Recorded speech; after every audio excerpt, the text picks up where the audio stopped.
진실한 동역자 에바브로디도라는 제목으로 하나님의 말씀 전하도록 하겠습니다.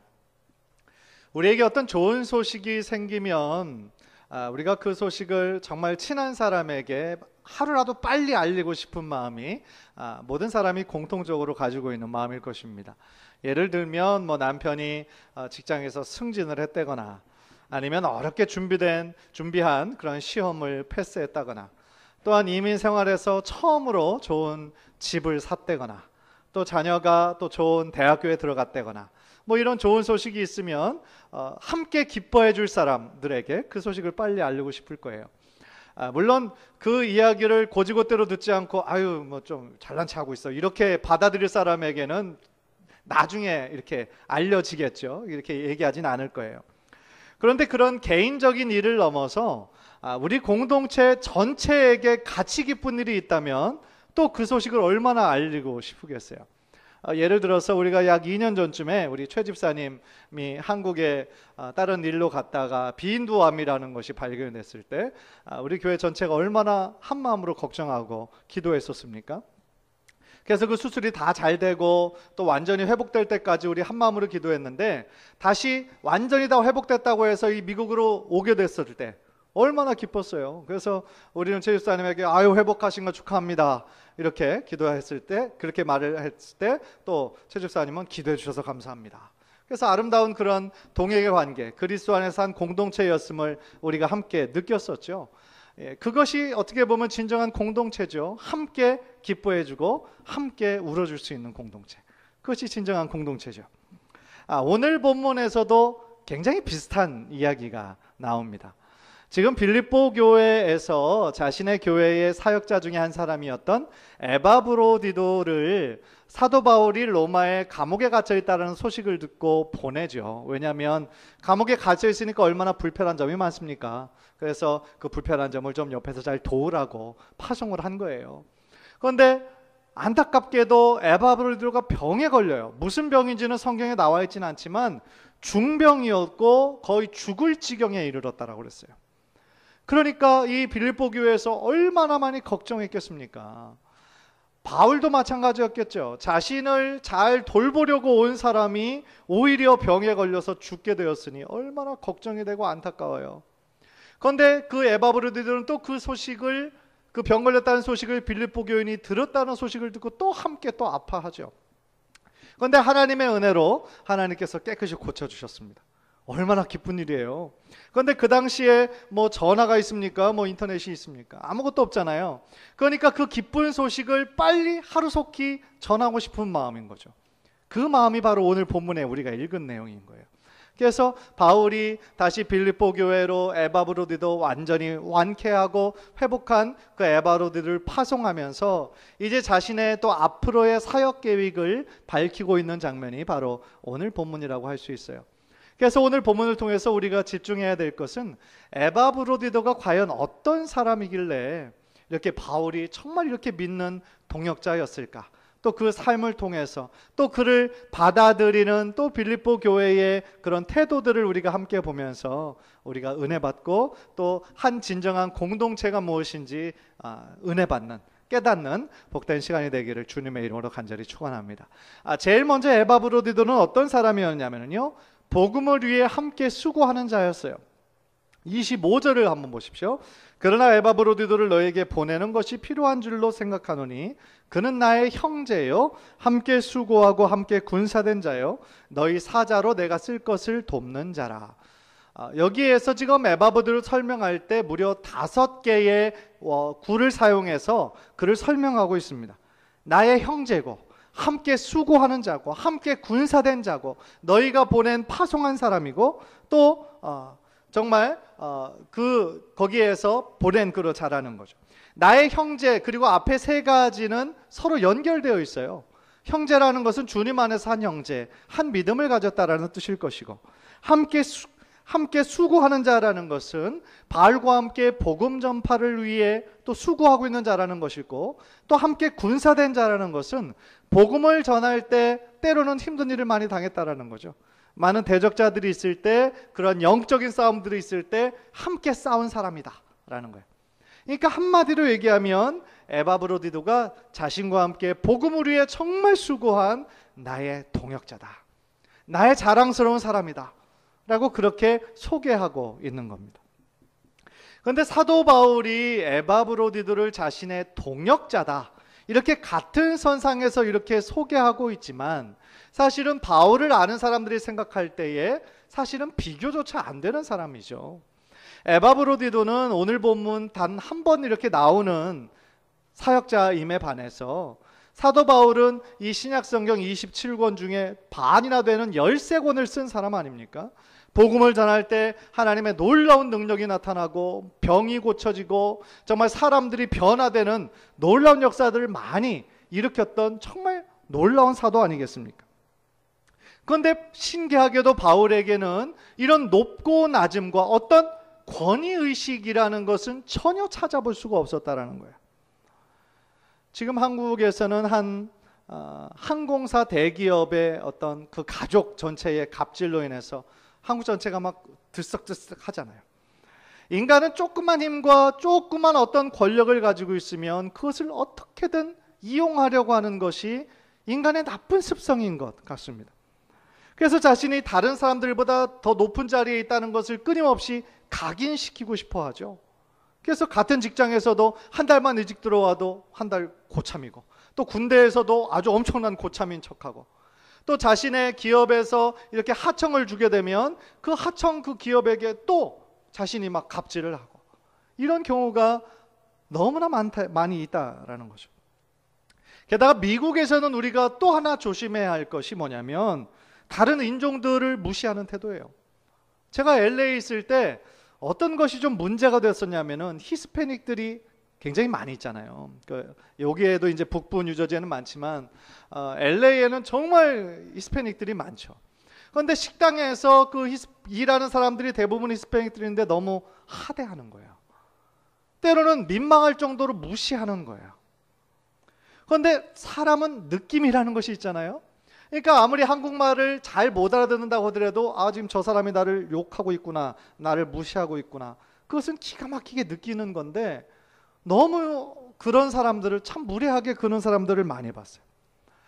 어떻게 보면 우리가 백인들에게는 그렇게 절대로 못하면서 유독 히스패닉들, 또 동남아 아시아인들에게 그렇게 약간 좀 무시하고 하대하는 것, 그런 모습들이 있다는 것은 정말 우리가 고쳐야 할 모습이라고 생각을 합니다. 그러나 오늘 본문의 바울에게서는요, 그러한 어떤 조금이라도 자기를 높이거나 어떤 권위의식을 내보이는 것들이 전혀 없다라는 거예요. 그런데 사실은 생각해보면 주님의 은혜를 아는 자들이라고 한다면 그렇게 하는 것이 너무나 마땅한 일이라는 거죠. 생각해보세요. 주님 앞에서 높고 낮음이 무슨 의미가 있겠어요? 주님 앞에서는 다 주님의 은혜가 필요한 자들이고, 다 죄인이고, 다 하나님의 은혜와 하나님의 구원을 필요로 하는 자들 아니겠습니까? 따라서 우리 하나님이 정말 높으신 분이시고 우리 예수님이 우리 인생의 주인이시라는 그 사실만 너무나 명백한 것이지, 그 아래에 있는 우리 모두는 다 하나님의 종이요, 하나님을 섬기는 귀한 사람들이라는 거죠. 어떤 분은 이제 목사님, 목회자들을 너무 존경해서 하나님의 종이라고 안 하고 하나님의 종님이라고 부르는 사람도 있더라고요. 그런데 참 넌센스예요. 종이 무슨 종님이 있어요.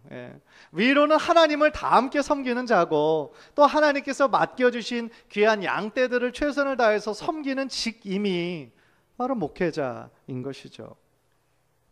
그러나 안타깝게도 목회자들 사이에서도, 심지어 교회에서도, 큰 교회에서는 담임 목회자와 그 부목회자 사이가, 또 담임 목회자가 그 사찰 집사님이나 또 거기서 다른 일하는 그런 직원들에게, 또 사회에서 있는 것과 같은 그런 일들이 가끔씩 일어나는 것을 보면 참 안타깝습니다.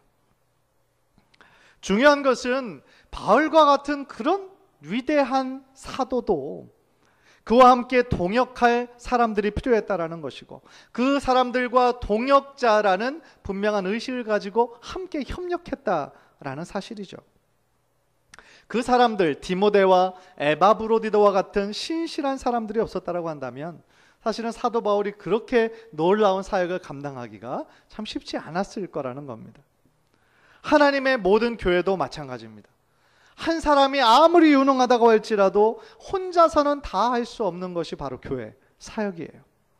그런 면에서 정말 제가 간절히 소원하는 것이 있어요. 그게 뭐냐면 바울과 디모데와 에바 브로디도의 그런 아름다운 동행의 관계처럼 저와 우리 여러분 귀한 성도들의 그런 관계도 아름다운 동행의 관계를 이루어 함께 하나님의 교회를 세워나갔으면 좋겠다라는 그런 바람이에요. 왜냐하면 바울이 함께 형제된 자요 함께 수고하고 함께 싸우는 자라고 소개했던 것처럼 바로 여러분들도 함께 주님 안에서 한 형제요 자매된 자들이고 함께 수고하는 자들이고 또한 함께 정말 복음을 위해서 함께 싸우는 자들 아니겠습니까? 고옥하는 목사님께서 일찍이 아마 30년도 넘었던 것 같아요.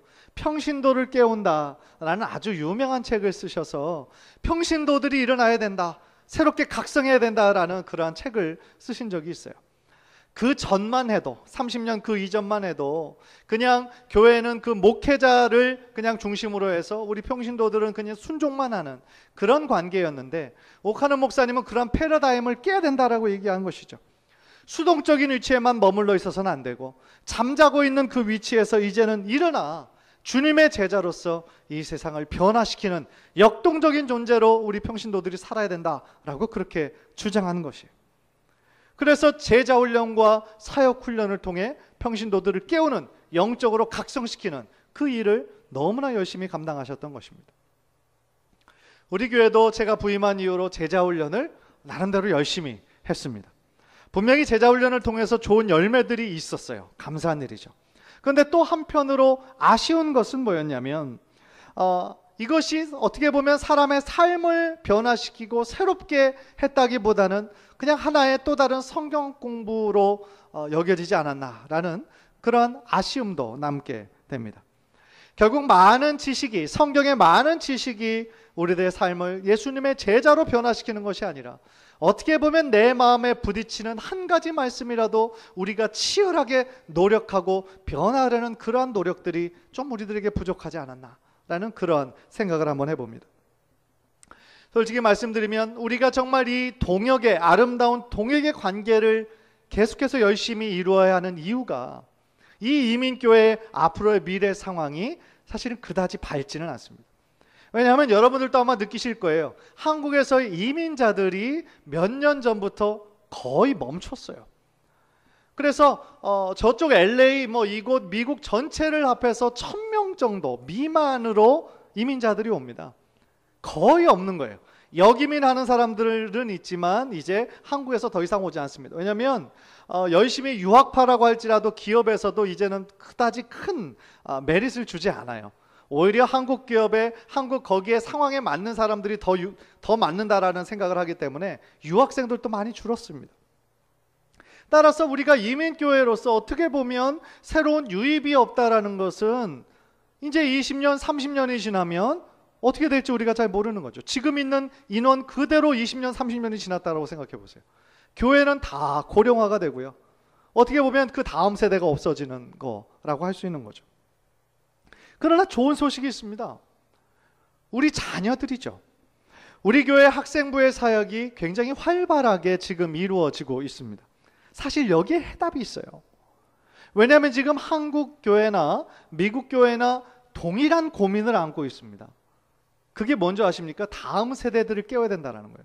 그러니까 결국 뭐냐면 다음 세대들에게 우리들의 믿음과 신앙을 전수하는 것만이 미래를 살리는 것이다 라고 얘기해요. 왜냐하면 우리 미국 교회가 지금 우리 이민 교회가 그대로 따라가고 있는데 고령화되고 아이들이 없거든요. 주일학교가 없어져요. 얼마나 안타까운 일입니까? 그런데 그런 면에서 우리가 정말 집중하고 정말 우리들의 생명을 걸어야 할 것이 우리들의 자녀들, 우리 자녀들 세대들이 정말 예수 그리스도를 만나 믿음의 세대로 이 세상의 빛과 소금의 역할을 잘 감당할 수 있도록 우리가 최선을 다하는 것, 그것이 바로 우리들을 교회에 주신 사명이고 다른 교회들에게 동일하게 주신 사명이라는 것이죠. 아울러 우리들이 우리 자녀들만 잘되게 하는 것에만 참된 사명이 있는 것이 아니라 우리 어른 공동체에게 주신 사명도 여전히 있는 것이죠. 진정한 신앙의 공동체를 이루어서 서로 사랑하고 협력하고 서로의 부족함을 채워주는 귀한 공동체가 되기를 저는 소원하고 있어요. 이미 우리 교회 안에 여러 가정들이 이미 그걸 실천하고 있습니다. 서로 협력하고 서로 돕고 서로의 부족함을 채워주고 가족보다 더 끈끈하게 그렇게 지내는 사람들도 많이 있어요. 감사한 일이죠. 제가 이틀 전에 저는 이제 그 도서관에서 설교를 준비하고 또 책도 읽고 준비를 하니까 도서관에 갔는데 한 우리 집사님이 아이들을 데리고 왔는데 아이들이 6명을 데리고 왔더라고요. 한 여자 집사님이. 그래서 이게 어찌 된 일인가 보니까 이제 다 우리 교회 애들이에요. 그래서 그 집에 자녀 3명에 또 우리 다른 집사님 2명에 또 이제 또 한 아이에서 6명을 이렇게 데리고 있어요. 보니까 이제 한 집사님은 학교가 아직 안 끝났고 또 이제 또 한 팀 집사님은 또 이제 뉴욕에 있고 그러니까 이제 혼자 막 이렇게 돌보고 있는 거예요. 그래서 이제 뒷자리에 애들 5명을 이렇게 태우고 이렇게 이동하는 것을 제가 봤는데 저는 참 그 모습이 좋아 보였어요. 또 사실 저는 아는 게 그분도 또 다른 때에 다른 집사님들이 또 맡겨주고 다 이렇게 맡아서 또 아이들이 이렇게 서로 돌보는 것을 제가 알고 있거든요. 그러니까 마치 자신의 시간이 안 되고 어려운 상황에 있으면 언제든지 이 가정은, 이 집사님 가정은 자신의 자녀들을 돌보아 주는 것을 너무나 믿고 서로 신뢰하는 것이죠. 그게 어떻게 보면 한 몸이고 한 공동체고 서로 완전한 모습들은 아니지만 부족한 모습들이 있을 때 서로의 그 부족함을 채워주고 사랑으로 협력해주는 아름다운 관계를 확인을 했습니다. 정말 간절히 바라기는 우리 모두 힘든 이민 사회 속에서 살아가고 있잖아요. 그래서 우리 이 안에 예수 그리스도의 몸을 온전히 이루어서 서로 이해하고 사랑하고 협력하고 정말 그렇게 하나님의 공동체를 이루는 진실한 동역자가 되어서 정말 하나님의 큰 기쁨이 되는 저와 여러분 모두 되시기를 주님의 이름으로 간절히 축원합니다. 두 번째로 에바브로디도는 진실한 사랑의 사람이었어요. 26절 우리 한번 화면을 통해서 다 함께 읽겠습니다. 시작. 그가 너희 무리를 간절히 사모하고 자기가 병든 것을 너희가 들은 줄을 알고 심히 근심한지라. 에바브로디도는 빌립보 교회 성도들을 너무나 사모했다라고 그랬어요. 간절히 사모하고 너무너무 보고 싶어 한 것이죠. 여기에 쓰인 그 사모하다라는 단어가 에피코돈이라고 하는 단어인데요. 이 단어는 부모가 자식을 보고 싶어 할 때 쓰는 그런 단어예요. 그러니까 부모가 자식을 얼마나 보고 싶어 합니까? 얼마나 사랑합니까? 그런 마음으로 지금 떨어져 있는 빌립보 교회 성도들을 사랑했다라는 거예요. 또 이 에피코돈이라는 단어가 어떤 때 쓰였냐면은 갓난아이가 젖을 사모하는 것을 또한 의미하고 있어요. 여러분 자녀들을 키우신 어머님들을 다 아실 거예요. 물론 이제 지금 또 갓난아이 키우는 우리 집사님도 계시지만 아기가 배고플 때에 그 아이에게 젖을 물려주거나 젖병을 물려줄 때 얼마나 아이가 간절한 마음으로 막 달려들어요. 너무나 배고픈 상태에서 이것이 있으니까 그냥 허겁지겁 달려들죠. 그러한 마음이라는 거예요. 지금 빌립보 교회 성도들 생각할 때 그러한 마음으로 보고 싶어하고 사랑한다라는 거예요. 사도 바울도 빌립보 교회 성도들을 향한 마음을 이미 빌립보서 1장 8절에서 말씀한 적이 있는데요. 화면을 통해 보십시오. 내가 예수 그리스도의 심장으로 너희 무리를 얼마나 사모하는지 하나님이 내 증인이시다. 얼마나 사랑하면 하나님이 내 증인이시다 라는 그런 말을 했겠어요. 그런데 여기서 그치지 않아요. 에바브로디도는 자신이 병든 것 때문에 보통은 자기가 병들고 죽을 병에 걸렸으면 제일 큰 걱정하는 건 본인이잖아요. 그런데 에바브로디도는 도리어 뭘 걱정하느냐? 자신이 병든 것을 그 빌립보 교회가 들었다는 소식을 알고 그들이 얼마나 걱정할까 그거를 오히려 걱정하고 있는 거예요. 참 깊은 사랑이죠. 사실 우리 모든 사람은 다 자기중심적이잖아요. 아무리 평소에는 다른 사람을 먼저 위하는 사람 같아도 어떤 결정적인 상황일 때는 자기 자신을 먼저 챙기는 것이 우리들이라고요. 자기가 배고플 때에 다른 사람 배고파하는 사람 챙기기 어렵고요. 자기가 지금 돈이 없는데 다른 돈 없는 사람 챙기기가 쉽지 않아요. 그런데 심지어 자기가 중병에 걸렸다고 한다면 다른 사람이 그것에 대해서 어떻게 생각하든 말든 그거를 신경 쓸 겨를이 어디 있겠어요. 그런데 에바브로디도는 오히려 자신의 그 병 걸렸다는 소식을 듣고 걱정하고 있는 빌립보 교회 성도들을 그렇게 생각하고 걱정한다라는 거죠. 사실 사랑장으로 유명한 고린도전서 13장은 정말 진정한 사랑은 자신의 유익을 구치 아니하고 다른 사람의 유익을 먼저 구하는 것이라고 말씀한 적이 있어요. 고린도전서 13장 5절 우리 화면을 통해서 다 함께 읽을까요? 자, 시작. 사랑은 자기의 유익을 구하지 아니하며. 자기의 유익을 먼저 구하는 것이 아니라 다른 사람들의 유익을 먼저 구하는 것, 그것이 참 사랑이라는 겁니다. 그런데 이런 사랑의 모습을 우리들의 삶 가운데 실천하기가 얼마나 어려운 일입니까? 그러나 우리 세대의 많은 어머니들, 이곳에 계신 우리 어머니들, 많은 어머니들, 사실 자기 자신을 챙기기보다는 자신의 자녀들을 먼저 생각하고 먼저 챙기신 분들이 많이 계시죠. 정말 모든 사람들이 다 자기중심적이지만 어머니들만큼은 자기 자녀들을 먼저 챙기는 그런 이타적인 마음이 있으신 것 같아요. 그래서 가끔씩 어머니하고 이렇게 통화할 때 아마 여러분들도 동일하게 어머니들이 말씀하실 것 같아요. 어머니 뭐 필요한 거 뭐 없으세요? 그러면 어머니가 보통 뭐라고 얘기하세요? 나 이거 필요하다, 이거 싸줘라. 그렇게 얘기하시는 분 거의 없을걸요? 나는 괜찮다, 나는 다 있다, 필요한 거. 너 필요한 거 사 입어라. 돈 나오면 네 자녀들 뭐 그거 해줘라. 이렇게 얘기하시지, 다음번에 올 때는 이거 좀 꼭 사와. 이렇게 얘기하시는 사람 거의 없죠. 그것이 어머니의 마음이죠. 저희 어머니도 마찬가지인데요. 어제 이 말씀을 준비하면서 한 일화가 이렇게 생각이 나더라고요. 삼형제입니다. 저희 아들은 삼형제고 이제 제가 막내인데요.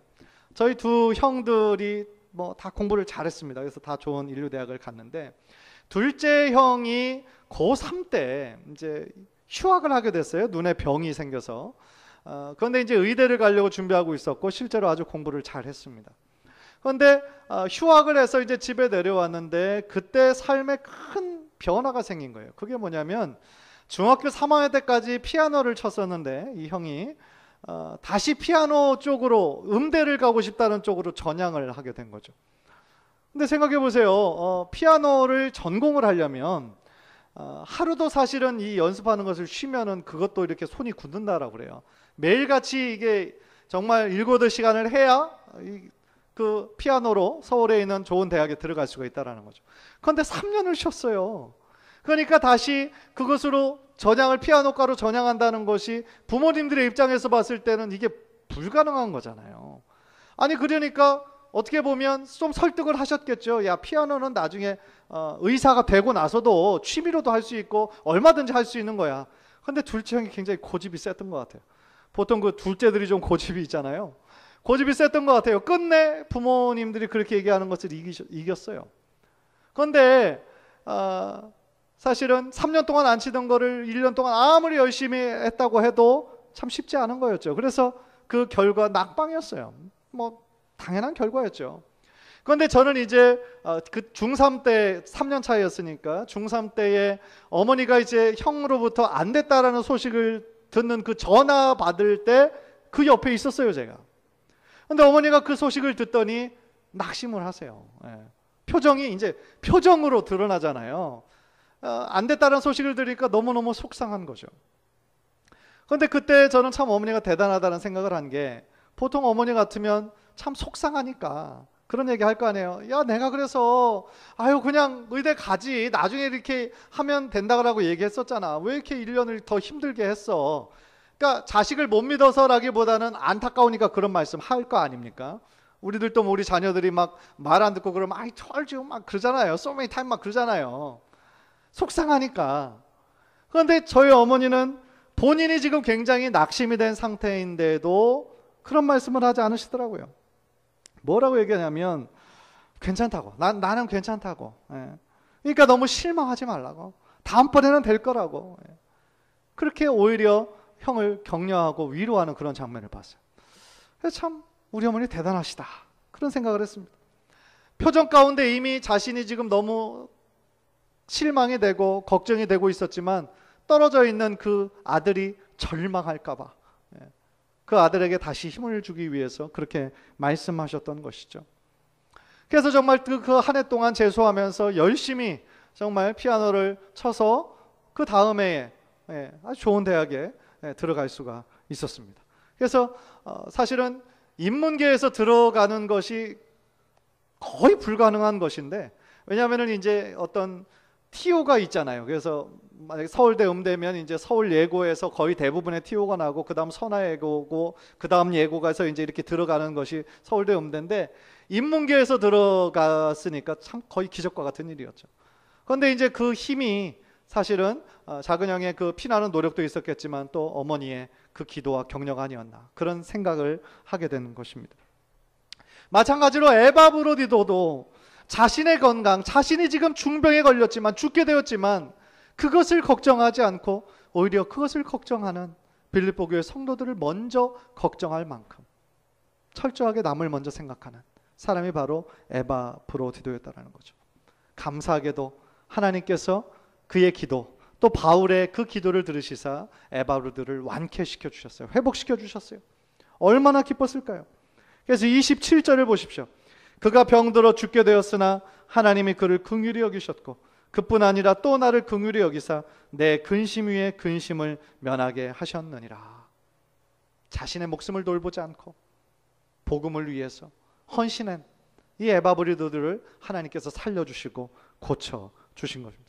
그래서 그 모습을 보고 빌립보도 안도의 한숨, 기쁨을 표현하고 있는 것이죠. 마지막으로 29절 보십시오. 29절 다 함께 읽겠습니다. 시작. 이러므로 너희가 주 안에서 모든 기쁨으로 그를 영접하고 또 이와 같은 자들을 존귀히 여기라. 이제 2장을 마무리하면서 바울은 에바 브로디도를 보낼 때 에바 브로디도를 대하는 빌립보 교인들의 그 태도를 지금 권면하고 있어요. 기쁨으로 그를 영접하고 또 이와 같은 자들을 존귀히 여기라. 사실은 뭐 이런 권면하지 않아도 빌립보 교회 성도들이 당연히 기쁨으로 영접했겠죠. 모르는 사람도 아니고 자신들과 함께 했던 교역자니 얼마나 기쁘고 얼마나 기쁨이 넘쳤겠습니까? 바울은 그런데 이런 자들을 존귀히 여기라라고 특별히 당부합니다. 존중하고 존경하라는 의미인데요. 사실 모든 그리스도인들이 서로를 존중하고 서로를 존귀히 여기는 거 당연한 일입니다. 하물며 자신의 목숨까지 돌보지 않고 정말 힘든 교회에서, 또한 저 힘든 선교지에서 열심히 사역하는 분들 우리가 존중하는 거 마땅한 일이라는 거죠. 세상 사람들은 사역자들을 알아보지 않죠. 잘 몰라볼 때도 많고 내심 무시할 때도 많습니다. 최근 들어 이 사회 전체가 기독교에 대한 반감도 높아지고, 또 목회자와 선교에 대한 그런 이미지도 사실은 별로 안 좋은 그런 사건들도 있었죠. 물론 세상 사람들이 알아주든지 안 알아주든지는 하나도 중요한 것이 아닙니다. 왜냐하면 세상 사람들 바라보고 사역하는 것은 아니니까요. 그러나 중요한 것은 아무리 믿음이 좋은 사람이고 아무리 주님만 바라보고 사역하는 사람들이라 할지라도 때때로 위로가 필요하고 격려가 필요하다라는 거예요. 왜냐하면 주는 주신 길을 따라가는 거 누구나에게 다 힘든 일이잖아요. 그리고 참 외로운 길이잖아요. 따라서 제가 바라는 것이 있어요. 우리 교회도 사실은 뭐 작은 교회고 힘든 교회지만 정말 되도록이면 기회가 닿는 대로 정말 주의 일에 힘쓰는 그런 주님의 종들을 좀 섬겼으면 좋겠다, 대접했으면 좋겠다라는 그런 바람이 저는 가지고 있어요. 제 주변에도 어렵게 힘들게 목회하는 분들이 얼마나 많은지 몰라요. 우리 교회도 작은 교회지만 우리 교회보다 더 작고 더 힘들게 사역하는 교회들이 얼마나 많았는지 모릅니다. 그래서 저는 저에게 있는 힘도 별로 없고 돈도 별로 없지만 기회가 닿는 대로 그분들을 만나면 접대하려고 힘을 써요. 애를 써요. 다른 말 어떤 거를 가르치거나 그런 말은 하나도 하지 않고요. 당연히 같은 고민을 들어주고 그냥 함께 맛있는 거 먹고 그냥 들어주고 그런 것만을 통해서도 또 새롭게 힘을 얻는 분들을 보면 참 마음에 힘이 되고 또 새로운 격려가 되는 것을 많이 느낍니다. 따라서 우리 교회가 정말 우리 교회만 잘 되는 것만 꿈꾸는 것이 아니라 다른 목회자들 또한 다른 선교사님들에게 또한 힘과 위로를 주고 격려해주는 그런 교회가 되었으면 좋겠다. 그렇게 하나님께 쓰임받았으면 좋겠다라는 그런 바람을 가지고 있습니다.